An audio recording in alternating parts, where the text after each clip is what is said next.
தற்போது நாம் துவாரகை எல்லாவற்றையும் சேவித்து கொண்டு ராஜஸ்தானத்தில் இருக்கும் நாதத்வாரகையிலிருந்து புறப்பட்டு புஷ்கரத்தை வந்து அடைந்துள்ளோம். ஸ்வயம்வக்த க்ஷேத்திரம் புஷ்கரம். இந்த திவ்யதேசம் முழுவதுமே தண்ணீராக ஒரு பெரிய ஏரியாகத்தான் இருந்தது. இன்றுதான் நிலப்பகுதியும் வீடுகளும் காணப்படுகின்றன. அன்னைக்கு புஷ்கரம்ங்கிற ஏரி மட்டும்தான் இருந்தது. அதில் தண்ணீர் வடிவத்திலேயே பெருமான் காட்சி கொடுக்கிறார். இந்த ஊரின் பெயர் காரணம் என்ன, பகவான் இவ்விடத்தில் எப்படி வந்து எழுந்தருளினார்ங்கிறது சுவையான செய்தி. பிரம்மா இவ்வூருக்கு வந்து தவம் புரிய எண்ணினார். அப்போது வஜ்ரநாபன் என்று ஒரு அரக்கன் இவ்வூரில் இருந்தான். இங்கிருக்கும் குழந்தைகளையெல்லாம் அழிப்பதை வழக்கமாக கொண்டிருந்தான். அவனை அழித்தால் தானே நாம் யஜ்ஞமோ தவமோ இயற்ற முடியும் என்று உணர்ந்து கொண்ட பிரம்மா தன் கையிலே இருந்த தாமரை மலரை அரக்கனை நோக்கி வீசி எறிந்தார். அது அரக்கனையும் முடித்தது. சுமார் 4 மைல் தொலைவுக்கு 52 பகுதிகளாக பிரிந்து வெவ்வேறு இடத்தில் விழுந்தது. அது விழுந்த 52 இடங்களிலேயும் 52 தீர்த்தங்கள், நீர்நிலைகள், புனிதமான குளங்கள் உருவாயின. அந்த 52 சேர்த்து ஒரே நீர்நிலையாய் புஷ்கரம் என்று வழங்கப்பட்டது. புஷ்கரம் தாமரை. புஷ்கரம் தாமரையாலேயே உருவாக்கப்பட்ட தண்ணீர், தாமரையாலே உருவாக்கப்பட்ட பெரிய சரோவரம் என்று இதை குறிக்கிறார்கள். புஷ்கர பலாசே ஆபஹ ந ஸ்ரிஷ்யதே என்று பகவான் சாஸ்திரத்தில் சொல்லுகிறார். தாமரை இலையில் தண்ணீர் ஒட்டாது கேள்விப்பட்டிருக்கிறோம். ஆனால் தாமரையே ஒரு தண்ணீராக உருவெடுத்ததை புஷ்கரத்திலே தான் நாம் சேவித்துக் கொள்கிறோம். அப்போ ஓரோரு இடத்திலேயும் பிரம்மாவனுடைய தாமரை பட்டதெல்லாம் தண்ணீராக உருவாயிற்று. பிற்பாடு ரிஷிகளுடைய பிரார்த்தனை கிணங்க பகவானே அந்த தீர்த்த ரூபத்தில் சேவை சாதித்தார். பெரிய நீர் படைத்து அங்குறைந்து அது கடைத்தடை துடைத்து என்ன ஆழ்வாருடைய பாசுரம். நீருக்கும் பகவானுக்கும் நெருங்கின சம்பந்தம். ஆபோ நாராயதி புரோக்தாக ஆபோவை நரசூனவக. ஆபஹா தண்ணீர், நாராகா தண்ணீர், நாராகான தண்ணீர், அயனம் இருப்பிடம். நாரமாகிற தண்ணீரை தனக்கு இருப்பிடமாக கொண்டிருக்கிறபடியால் நாராயணன். நார கூட்டல் அயனம். நார தண்ணீர், அயன இருப்பிடம். அப்ப தண்ணீரை தனக்கு இருப்பிடமாக கொண்டிருக்கிறார். பகவான் சிருஷ்டிக்கும் போதே தண்ணீருக்குத்தான் எவ்வளவு முக்கியத்துவம் கொடுத்திருக்கிறார். அவர் மலையில் நிற்கலாம், நிலத்தில் சயனிக்கலாம், ஆனால் தண்ணீரை விட்டு பிரியாமல் இருக்கிறாராம். மனத்துள்ளான் மாகடல் நீருள்ளான் மலராள் தனத்துள்ளான் என்ன ஆழ்வாருடைய பாசுரம். பார்க்கடல்ல மட்டும்தான் பகவானை சயனிச்சென்றிருப்பாருங்கிறது இல்லை.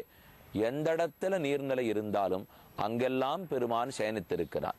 உப்புக்கடலாக இருக்கட்டும், அல்லது நெய்க்கடலாக இருக்கட்டும், அல்லது பார்க்கடலாகவே இருக்கட்டும், எல்லா கடல்களிலும் பெருமாள் சயனிக்கிறார்.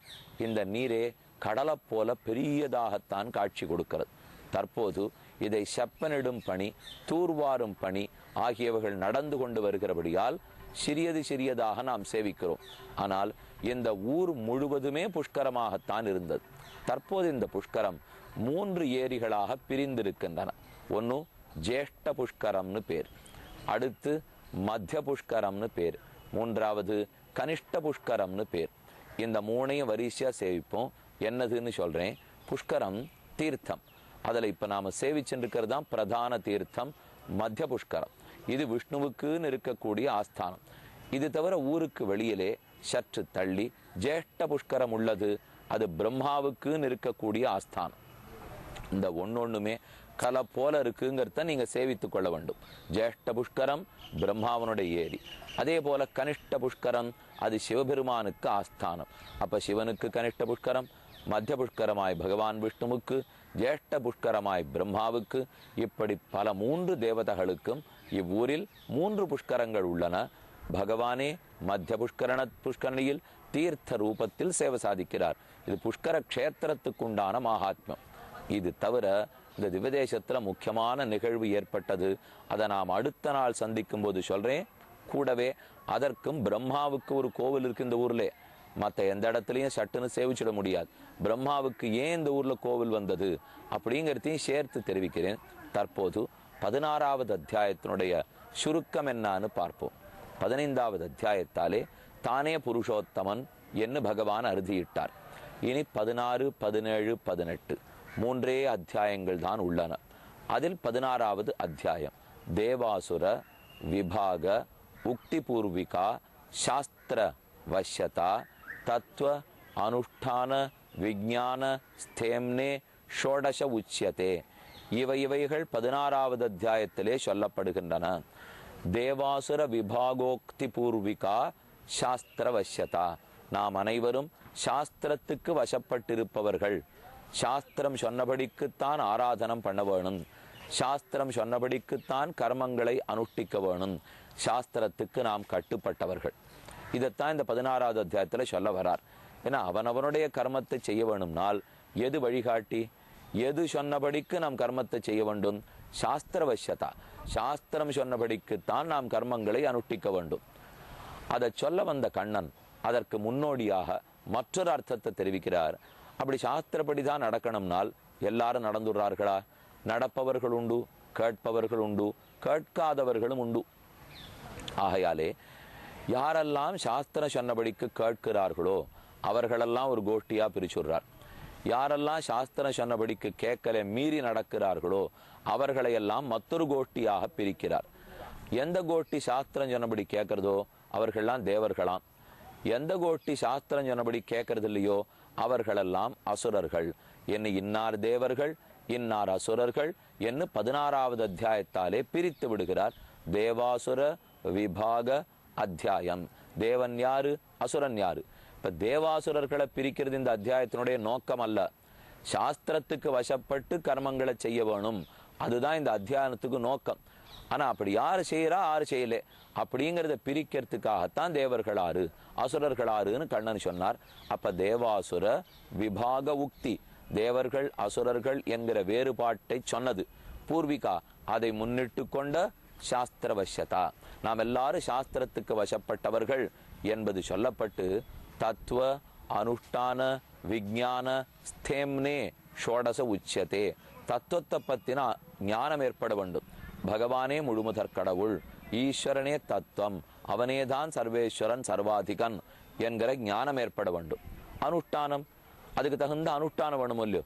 என்ன பெருமான் தான் நமக்கு முதலாளி, அவர் தான் சுவாமின்னு அடுத்தினால் அந்த சுவாமியினுடைய திருவுள்ளப்படி அவருடைய ஆணையின்படி நடக்க வேணும் இல்லையோ, அந்த அனுஷ்டானம். ஆக தத்துவத்தை பத்தின ஞானம், தத்துவம் சொன்னபடிக்கு அறிந்த பொருளின்படி அனுஷ்டானம், இவைகள் தான் 16வது அத்தியாயத்திலே சொல்லப்பட்டன.